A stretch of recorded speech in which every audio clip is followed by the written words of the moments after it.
Good morning, good afternoon. My name is Bartha, and I'm working for the International Disability Alliance. This is going to be a webinar on the regional forum in Europe on sustainable development. And we're going to wait a couple of minutes to allow for more participants to join the webinar. So please stay online and wait for the webinar to start in a few minutes. Thank you.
Good morning, good afternoon to everyone. This is speaking.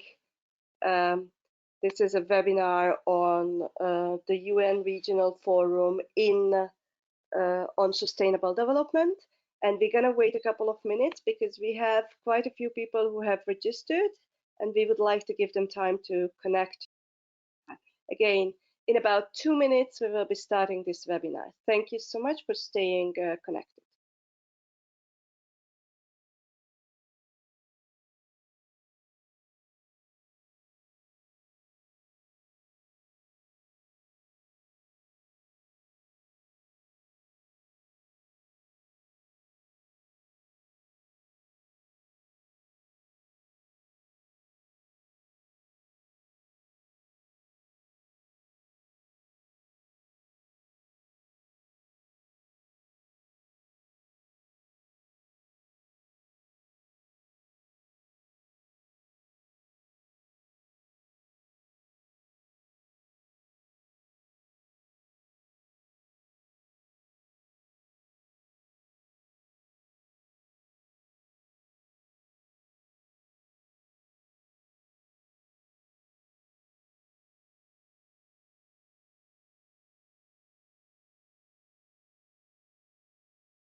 Good morning, good afternoon. We will be starting the webinar right now.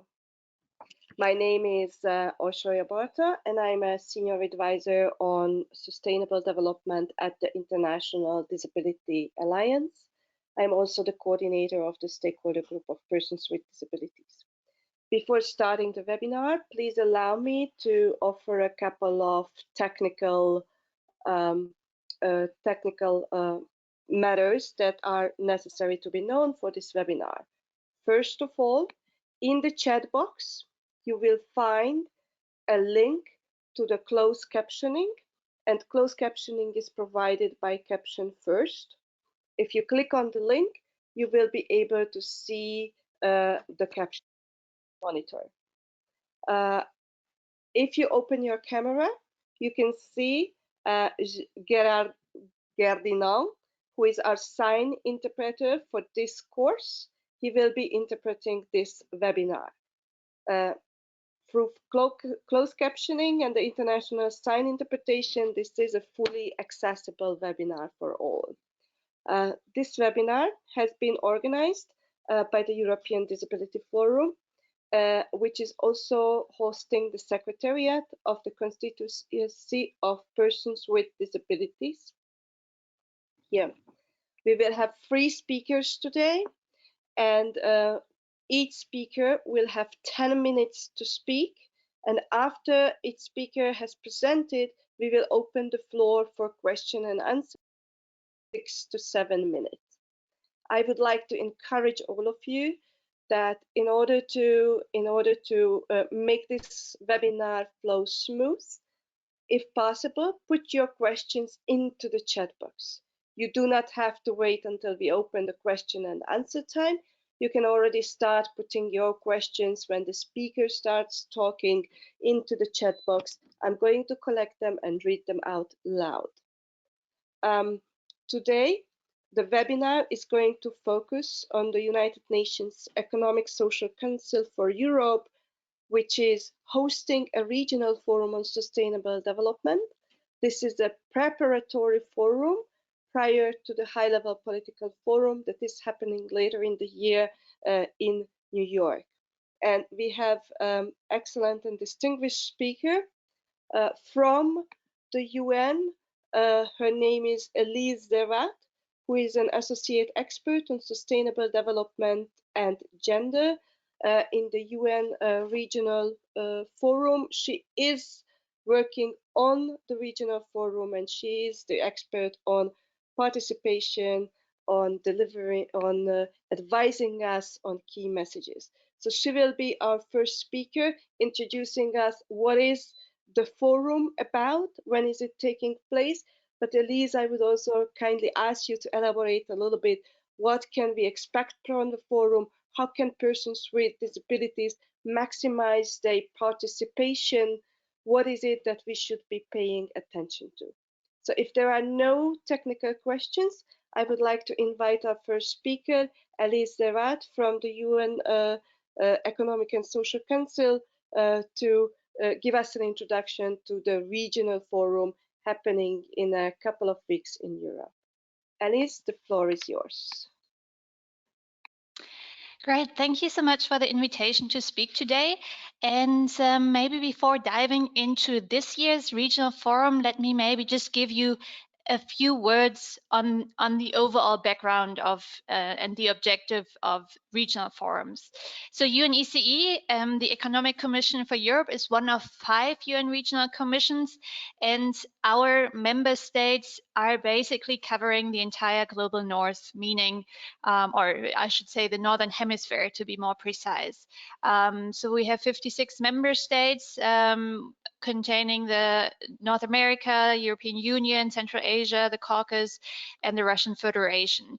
And there's 4 other regional commissions covering the other regions, and all of us conduct or convene these multi-stakeholder forums, the regional forums, ahead of the high-level political forum, which takes place every year in New York. And the HLPF, the high-level political forum, is the central platform of the United Nations on the review of the SDGs.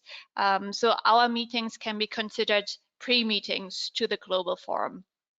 And there is obviously limited scope of what can be done on the global level, especially concerning the exchange of policymakers and civil society stakeholders.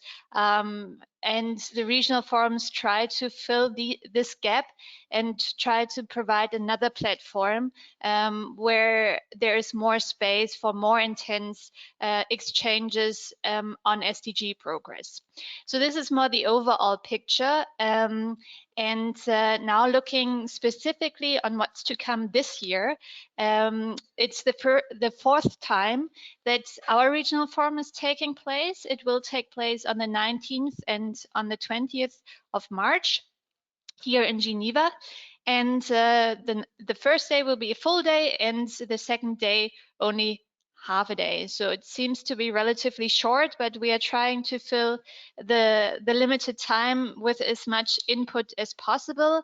And as you might be aware of, this year is the so-called beginning of the decade for action. So also the overall topic of this year's regional forum will be accelerating action and delivery for sustainable development in the UNECE region. So this is our guiding theme for the 1.5 days. And this also means that the focus this year is very much on acceleration actions. So what are actions by governments, also by civil society, by the private sector, that show that SDG progress has not only been started, but that it is accelerated at this point. And maybe it's interesting to know that our forum here in the ECE region is very much modeled around the Global Sustainable Development Report, which was released last year. And this report is focusing on 6 different entry areas, and I could maybe quickly outline them because they will play an important role at our regional forum. First entry area is human well-being and capabilities. Second is sustainable and just economies. Third is food systems. Fourth is decarbonization. Fifth is sustainable cities and urban development. And the last one is, well, in the global reports described as global commons. And we have more labeled it around sustainable management of natural resources. This is just giving you some idea which will be the thematic focuses of our regional forum, because before, in previous years, for those who have already participated will know that our regional forum has focused on normally 5 different SDGs. And this was then also aligned with what was done at the HLPF. Now, the modalities of this year's high-level political forum in New York are still unclear. Also, the Global Sustainable Report might be taken as a starting point, but we don't know yet. So we have taken, in a way, some liberty here, and our member states have then also taken the decision to structure our forum very much around these entry areas, which are a little bit different than specific SDGs, and maybe also reflecting a little better the spirit of the 2030 agenda, because we look at different SDGs within these roundtables. And maybe this also brings me more to the structure of the regional forum. We will have, again, as in previous years, peer learning roundtables, meaning small group exchanges on these specific topics, meaning policymakers as well as key stakeholders from civil society, from the private sector, from academia, will exchange actions in these roundtables, and will discuss how actions in one country could be replicated in another context, or how existing actions could also be broadened and supported by more partners. That is happening in those roundtables, and in parallel to these roundtables are so-called focus events, which are more kind of bigger panel discussions, focusing also on topics that are relevant for SDG progress.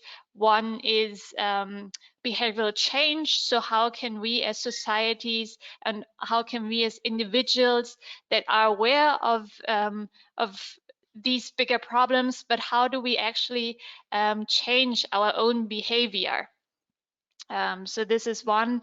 Another one is focusing on new actors, because, well, national states, member states have been obviously the more traditional actors, but with the youth movements, also with new innovative startups, with also cities becoming more and more active. There's also a lot of new emerging actors that create a lot of momentum for more sustainable development. Well, maybe before I go into more details, I would leave it here, and this is just maybe a broad outline of the regional forum as such. Now, besides these, the formal agenda, we also again have pre-meetings, and one will be the civil society pre-meetings, where of course we will have representatives speak, and this would also be a good opportunity for you to come in within the pre-meeting, but then also in the formulation of the key messages that will be presented in the opening of the regional forum. That's a good way of bringing in messages that you want to be heard by the audience, by all participants, and also for all younger participants, there will also be a youth pre-meeting. So there's 2 big pre-meetings that will be held on the 18th of March, the day before the start of the regional forum, and that can be of very good use. And then obviously also in these pre-meetings, especially civil society pre-meetings, it will be determined who will be representing civil society in each of the roundtables. And obviously there again, you can come in and either be the representative or make sure the representative will also make your messages heard in the roundtables. Maybe I leave it here, and if you have any questions, please feel free to raise them, or any inputs, any remarks. That is very much appreciated. Thank you. Thank you very much, Elise. I would like to invite everyone who would like to ask any questions to either put questions in the chat box or just raise your hand. There is a hand raise button for asking questions. So far, I haven't received any questions yet. So if I may ask a few questions before others start asking more questions. Elise, one issue that is very particularly important for the disability community is accessibility and reasonable accommodation. Is the regional forum going to be equipped with sign interpretation, with closed captioning? Is there going to be any webcasting so that those who are unable to attend, can they watch the forum as it's happening? So this would be one question I would have. The second is knowing a little bit the dynamics that in Europe we have the European Union, and we also have the European Commission, the regional platform of the United Nations. How important and how is the participation of member states? What's the how do they look at this regional sustainable forum? Is there a competition between the European Union and the regional European Commission, United Nations Commission? Sorry for that. Thank you. And please ask any questions. Great, thank you for that. Let me start with your first questions regarding accessibility. The venue itself will be wheelchair accessible, and we are currently checking both the options of captioning and having some sort of webcast for all those who cannot be participating in person. We always have, and this unfortunately is a recurring challenge for us, that we are always relatively limited in terms of funding. We have asked, and we have asked again, all our member states to provide sufficient funding for this forum to secure accessibility, but to also secure participation. Not all participants have the funds, the means to come here if we are not supporting them. Unfortunately, our call has not been responded, well, has not triggered a lot of financial flow, which is unfortunately now not coming our way. So given the limited funds, we are still trying our best to further secure accessibility. We know that last year we also had a member state that was partly funding sign language interpreters. So we are working on these fronts, and I am more optimistic when it comes to captioning and when it comes to webcasting, to live streaming, and we are there. We would be there very grateful. Again, we know several colleagues have been of yours have been very helpful and have been of great help for us to actually get also the right contacts for sign language interpreters, and we would be very we would be very grateful again if we could continue this cooperation, because for us we really need to understand what the needs are, and then obviously also need to know who to contact in order to secure accessibility. Then the second question regarding European Union participation and whether there is a potential whether there's some sort of competition. In fact, since the forum provides a much broader platform than just EU countries, it is also value added for the EU to have the possibility to not only exchange among themselves, but also with North American partners, with partners from the Russian Federation, Central Asia, the Caucasus, and also, since this is the official UN platform feeding into the high-level political forum, this is also quite a unique platform. So we don't see competition there, rather complementing each other's efforts and processes. And we also hope this year to especially have several presenters from the European Union, which is also currently with its new Green New Deal doing and investing a lot of resources and efforts in making also the EU more sustainable. And this could also be a good example to share with others, and that could potentially be replicated also in other countries, or parts of it, some strategies, some approaches. Yes, I stop here, and I'm happy to answer further question if time allows. Thank you so much, Elise. And this is really very comprehensive. We have one short question and just one information for you. Perhaps it's good to know that this year we are very happy that the European Union of the Deaf will be the representative of the Stakeholder Group of Persons with Disabilities who will participate at the forum, which means that they are going to use sign language to interact during the forum. Perhaps it would be also useful to have a bilateral meeting with them to discuss further collaboration for the future. And just to find a really short question, what is the outcome of the forum? Is there going to be a document that is the forum conclusion? Is that going to be adopted, agreed, or is just going to be a report? And if so, how can the persons with disabilities contribute so that the key messages are also reflected in the outcome of the forum? This was the final question, and back and over to you. Thank you, Elise.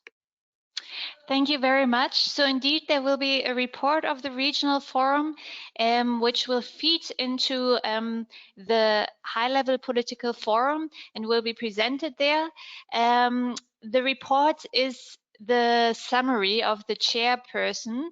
In fact, this year we will have two chairs, one coming from Romania, one coming from Azerbaijan. And these two chairs will draft the report together based on the discussion. So the report reflects what has been said during the official part of the program.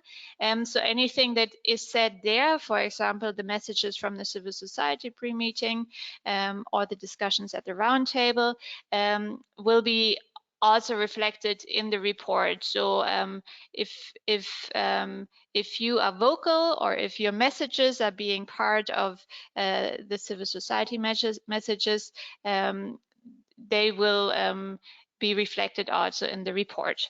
Now, this is one outcome of the regional forum, but obviously a report is in the end only words on paper. So what we truly hope is that the actual outcome of the regional forum is that policymakers and other key participants return to their home countries, return to their capitals, and actually change things, make policy changes, get some new ideas, some inspiration to also change sustainable strategies within their own country. So the true and real outcome we hope to gain from the regional forum is to make a change on the ground and achieve more than just a report that is being presented in New York. Thank you. Thank you very much, Elise. That was very, very encouraging. I would like to thank you for your presentation and for taking the time to respond to all these questions. We are very much looking forward, particularly my colleagues from Europe, to continue working with you in close collaboration. I thank you for your presentation, and please feel free to leave the webinar if you wish so, or you can even remain and stay on the webinar. We will be now turning to our next panelist, who will be Jose Vieira, who is the permanent representative of the Stakeholder Group of Persons with Disabilities. He is the main representative, and he is working at the global level, and he also works in close collaboration with the regional focal points, including the regional focal point for Europe. I would like to invite Jose to make his presentation. Please try not to exceed 10 minutes. I will let you know when you reach the last 2 minutes of your presentation. In the meantime, I would again encourage the participants, while Jose is speaking, feel free to put any questions into the chat box. So Jose, what is happening at the global level? How does the stakeholder group looks like? And how do you work with the regional focal points? I'm going to unmute you. Jose, please feel free to start your presentation. Okay, thank you, Orsolya. Just a quick check that my mic is unmuted and you can hear me, please. We can hear you perfectly. Please go ahead. Thank you. Thank you, Orsolya. Thank you to the European Disability Forum for the invitation. It's indeed a great honor for me to be part of this webinar. And I would like to start my presentation by quickly share with the participants who is the Stakeholder Group of Persons with Disabilities and what is the main role and objective of this platform. In the context of the 2030 agenda, and in particular the high-level political forum, better known by HLPF, this forum that takes place every year in July in New York, the United Nations recognizes the need of civil society participation. And to that end, the HLPF established the mechanism through which civil society can participate and meaningfully contribute to the discussions taking place at the HLPF. The civil society coordination mechanism is a group of different constituencies that are represented in the context of the HLPF and try to ensure that the voices of different groups is heard at this international forum. Out of approximately 20 different groups or interested parties from the civil society, the Stakeholder Group of Persons with Disability is who is the responsible to ensure that the voice of persons with disability is heard, and persons with disabilities and their representative organizations are meaningfully engaged in the context of the HLPF. In other words, and being more practical, the Stakeholder Group of Persons with Disability is a platform, a large global platform, open, transparent, and democratic, where different organizations of persons with disabilities or international non-governmental organizations working in the field of disability and inclusive development can take part if they are interested in influencing the 2030 agenda and the discussions taking place in the HLPF. The main role of this stakeholder group of persons with disability is to secure participation at the HLPF of persons with disabilities, but also to support other ways of collaboration between the global, the regional, and the local level. That's why it is critical for the stakeholder group of persons with disabilities acting at the global level to have a dynamic interaction with the regional constituencies of persons with disabilities, in this case, the European Stakeholder Group of Persons with Disabilities. Very quickly, if we need to establish or describe what is the HLPF and what are the ways through which we can participate as persons with disabilities, I would like to say that the HLPF has two different segments. There are two different spaces in which governments, UN agencies, other interested parties, and civil society interact and try to meaningfully engage. The first segment of the HLPF is called the thematic segment, and that is where every year between 4 and 5 SDGs are reviewed and panel discussions are taking place in order to analyze the implementation of those SDGs under revision and how different actors can contribute towards a more sustainable and inclusive world for all. The second segment of the HLPF is what we call the ministerial segment, and that is where two main things happened every year.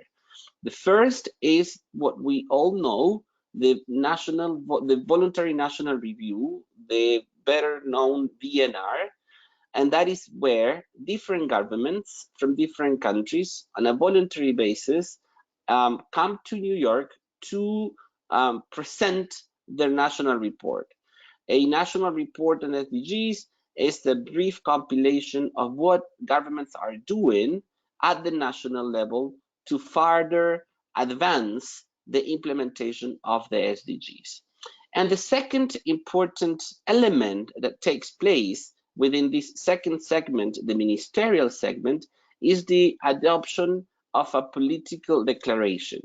A political declaration, it is an official UN document adopted, drafted, negotiated, and adopted by member states, in which the UN member states, together with other relevant actors, agree on what is needed to further advance the implementation and monitoring of the SDGs, and also what are the lessons learned and good practices around the national implementation of the SDGs. Why do we try to be as much as we can present in the HLPF?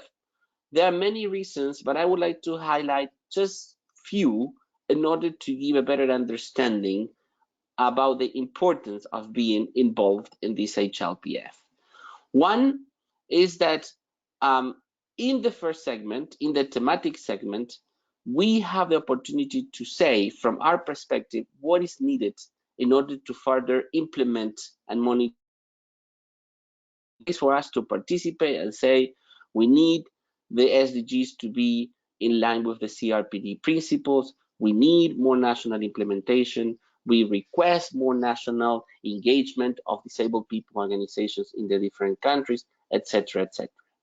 The second reason for us to be actively involved with the support of many organizations like the European Disability Forum, the International Disability Alliance, CBM, etc., etc., is that persons with disabilities in the second segment, the ministerial segment where VNR processes take place, have the right to ask questions to the countries that are under revision about what those countries are specifically doing and what are the policies and programs undertaken by those countries in order to include persons with disabilities in the Agenda 2030 at the national level.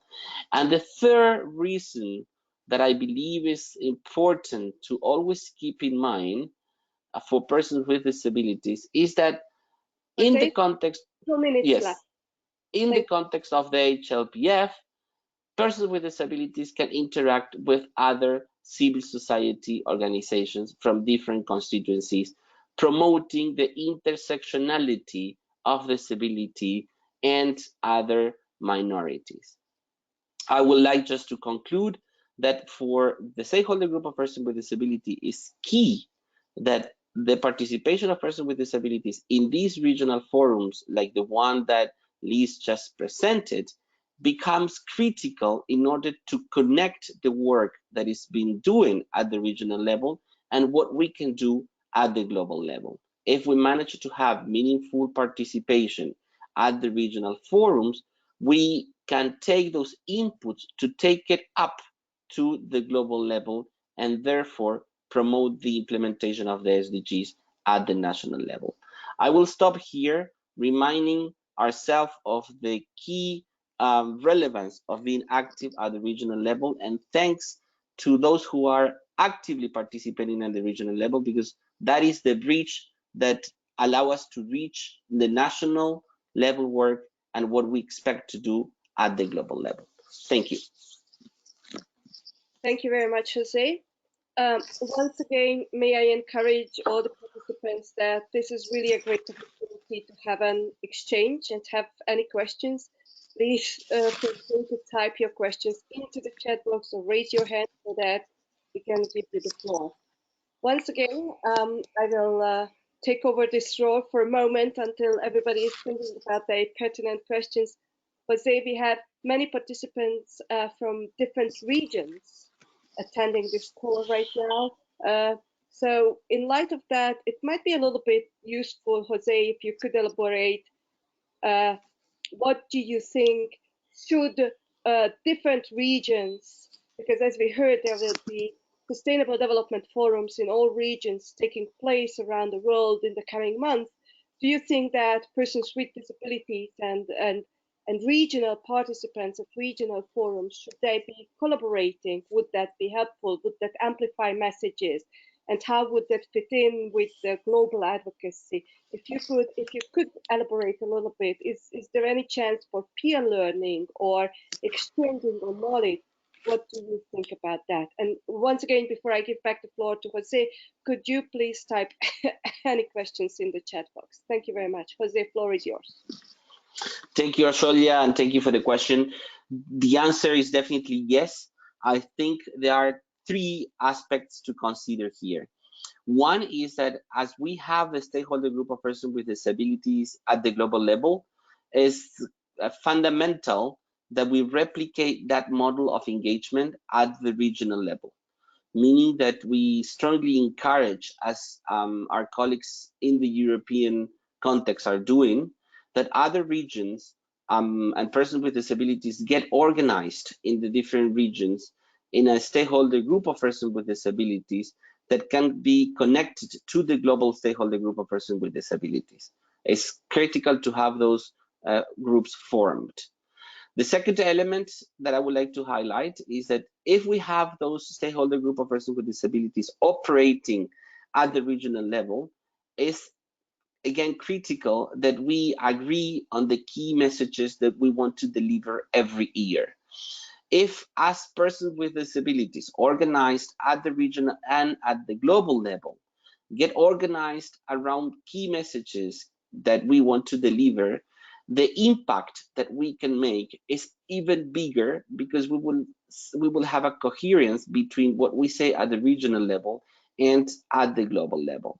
And the third and last element to be considered here is that the regional stakeholder group of persons with disabilities, participants going to those regional forums, have somehow the relevant role to bring the voice of the people working at the national level.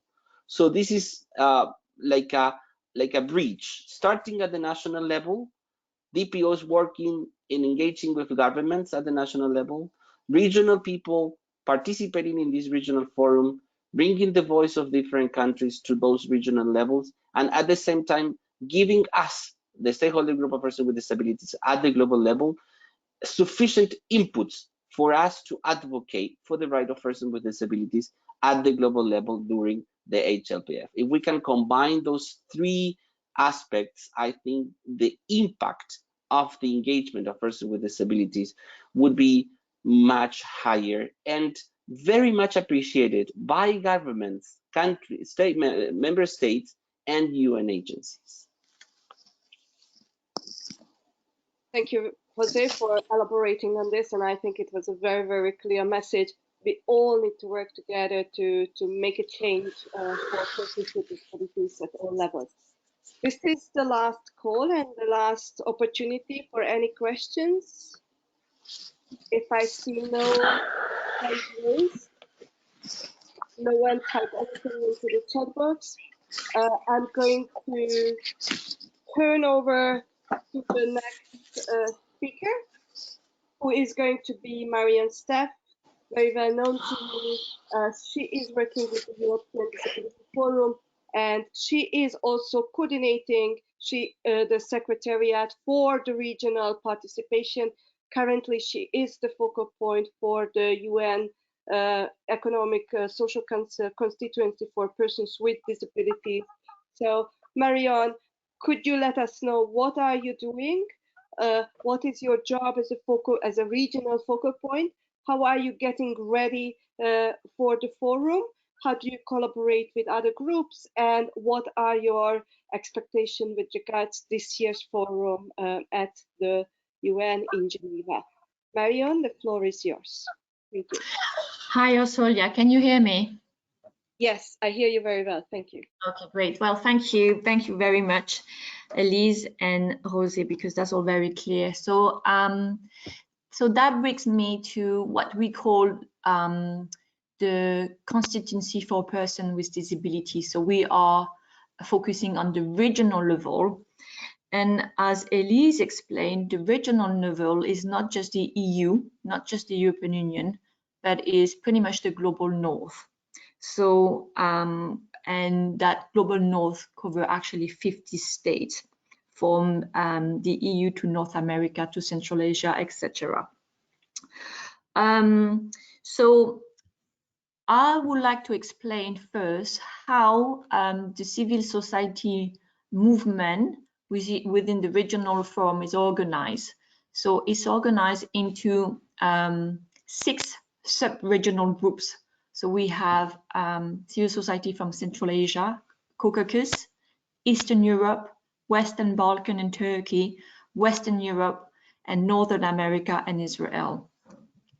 Then we have 14 constituency groups. So you've got the women, children and youth, indigenous people, NGOs, local authorities, workers and trade unions, scientific and technical community, farmers, diaspora and migrants, LGBTQI, urban poor, older person, small and medium enterprises, as well as persons with disabilities. So as you can see, we try to be very inclusive and cover the geographical region, but also the different groups within the region.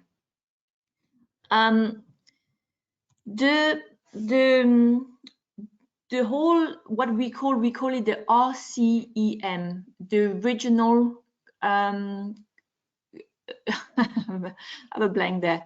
The regional constituency of I have a blank. I will double check, but that's pretty much all the civil society organization getting together and trying to influence the regional sustainable development forum. So we first starting to get together in 2017. That's where we had our first civil society pre-meeting forum, which was one day, the day before the regional forum on sustainable development. And the European Disability Forum went there a little bit as an observer, and to realize actually there was nobody else than the European Disability Forum. So we took, we became, if you want, right away the focal point for the constituency, because nobody else was there. And then along the year, so in 2018, it was the same. And then in 2019, then the Swiss Federation of the Deaf become very active as well, and become the co-coordinator with me for the Constituency of Persons with Disability in the region. If I go back to the civil society organization, focusing on the regional forum, I think we're a bit more than an 100 organization, and it's a very complex,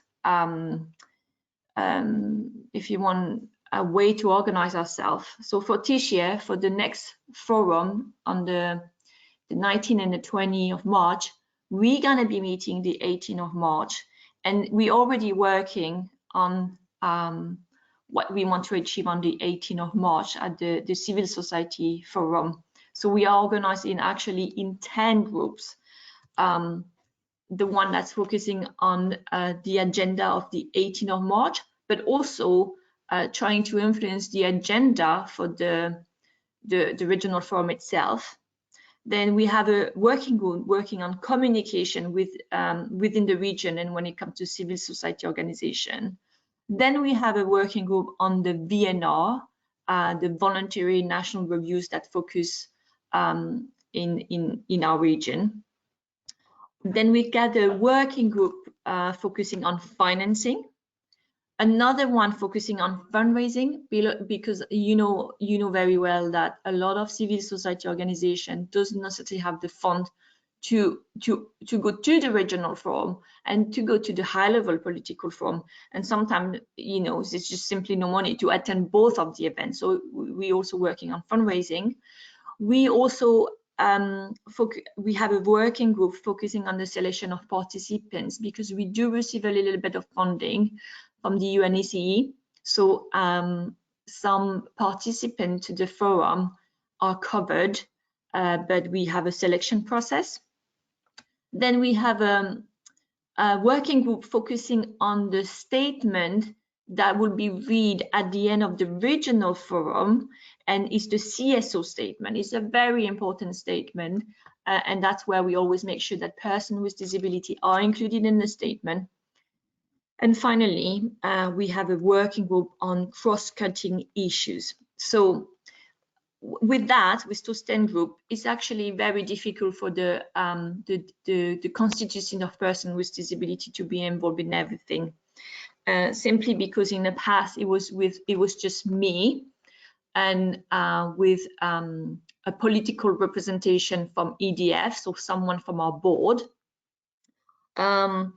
And then we are slowly becoming a bit bigger. It means that, for instance, for the first time last year, we had other organizations that were able, we had other organizations, but it was never very organized. So last year, for the first time, we had other organizations working in the disability movement present, and then we were able to have our first informal meeting, which was absolutely great. And then for the the forum itself, we've seen a lot of evolution, if you want, because before some side events were organized, but we didn't really know how you could apply to have a side event. It was not very transparent. So every year we see some improvement. And then for last year, we were able to apply for a side event, and it was accepted. So we had the first side event, but it was also the first time there was a fully accessible side event organized, and it was unemployment, which it was great to see. So this year again we apply for a side event, and we will see if we will get accepted.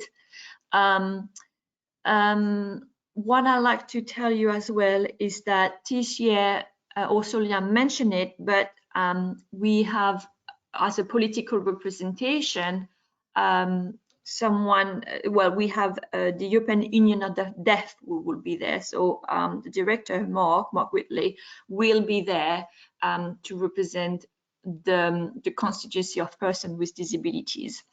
Because what is important to keep in mind is that on the day before, on the 18th, Anika, which is the co-coordinator with me, we will be there at the Civil Society Forum, but we will try to make space and make sure that people with disability are included in actually the actual event, the regional forum. But we won't be speaking. We really want a political representation, and this year we're really glad that the European Union of the Deaf accepted to take on that role. It doesn't mean that any other organization should come. I think it would be great at this stage. What we really need to see is that to have other organization in the disability movement coming to the 18th of March to work on with other civil society organization, and then also then be there on the day on the 18th and the 20th to make sure the voice of a person with disability are not only heard but listened to, and that's just very important. So I just received a message now. Actually, so the number of civil society organization is about 300 in the UNEC region. So we really big, and we need to make sure that people with disability are heard. And to be honest, so far we've been working really well with the other civil society organization, and our message always been included and always been heard. So we need to make sure that's the case within the regional forum, and we need also to make sure that the forum is accessible, because every year is a fight. Last year we managed to get sign interpreter, but this year again we're trying, and it's a real challenge. So I'm going to finish there, Orsolya.